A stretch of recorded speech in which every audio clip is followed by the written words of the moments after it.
As we all now know, 2022 has been hard to navigate as both stocks and bonds have suffered material weakness, due in large part to inflation increases and resulting Federal Reserve policy.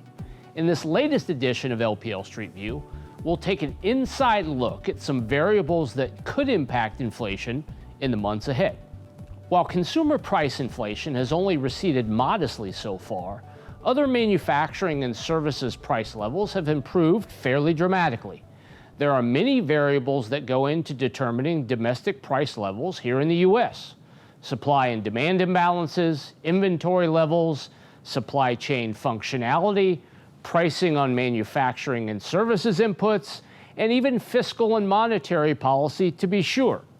To get a sense of how that may translate into prices at your retail store, grocery store, or shopping mall, we often have to look up the chain of production. That look can inform what prices may eventually be paid by end buyers when goods or services are consumed. Take a look at these charts. Here we show recent data for import prices, producer prices, and indices of prices paid by manufacturing and services companies. What is apparent is that pricing up the chain of production is in fact receding, meaning input cost inflation is starting to dissipate. The pricing trajectory has already had some influence on consumer prices, as CPI numbers have in fact come down from a peak reading in June of this year.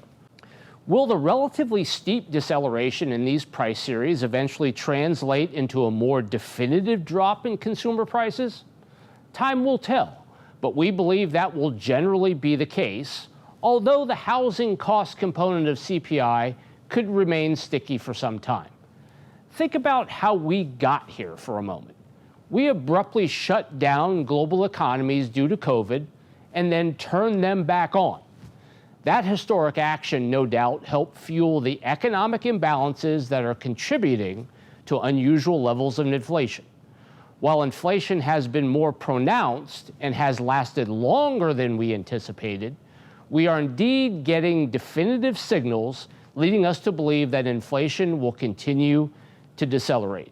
While we are still expecting a bumpy ride in capital markets, we anticipate that inflation deceleration will slow and eventually stop the Federal Reserve's tightening cycle and improve visibility for both equity and bond investors.